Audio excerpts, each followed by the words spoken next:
প্রিয় দর্শক, প্রকৃতির রঙের নতুন আরও একটি ভিডিও নিয়ে চলে এলাম আপনাদের মাঝে। শীতের ড্রেস পরতে না পরতেই অনেকেই গোড়ালি ফেটে যাওয়ার বিড়ম্বনায় পড়েছেন। শীতকালে রুক্ষ শুষ্ক গোড়ালি প্রতিরোধে সচেতনতা শুরু থেকেই শুরু করতে হবে।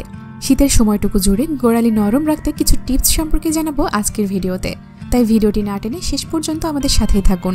পায়ের কোমলতা বজায় রাখার জন্য এক্সফোলিয়েশন জরুরি, এতে পা ও গোড়ালির মরা চামড়া দূর হবে। হালকা ফুট স্ক্রাবার দিয়ে গোড়ালি এক্সফোলিয়েট করে নিন, এতে ত্বক আরও ভালো করে ময়শ্চারাইজ শোষণ করবে। পা নরম রাখতে অ্যালোভেরা জেল এবং নারকেল তেল দিয়ে বানিয়ে নিন ব্যাগ। অ্যালোভেরা গাছের পাতা কেটে জেল বের করে মিশিয়ে নিন নারকেল তেলের সাথে। মিশ্রণটি গোড়ালিতে লাগিয়ে অপেক্ষা করুন 30 মিনিট, এরপর ধুয়ে স্ক্রাব করে নিন। পায়ের যত্নে গ্লিসারিন, শিয়া বাটার বা নারকেলের তেল আছে এমন ময়শ্চারাইজার বেছে নিন।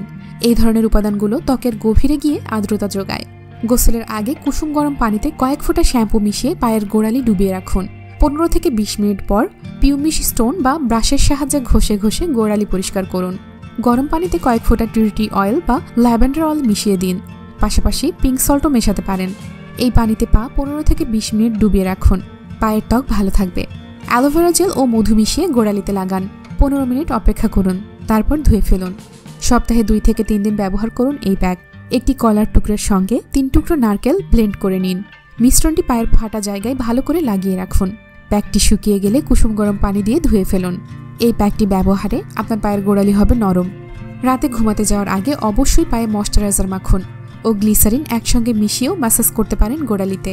তো ভিউয়ার্স, এই শীতে পায়ের গোড়ালির যত্নে এই টিপসগুলো অনুসরণ করে দেখুন, আশা করছি উপকৃত হবেন।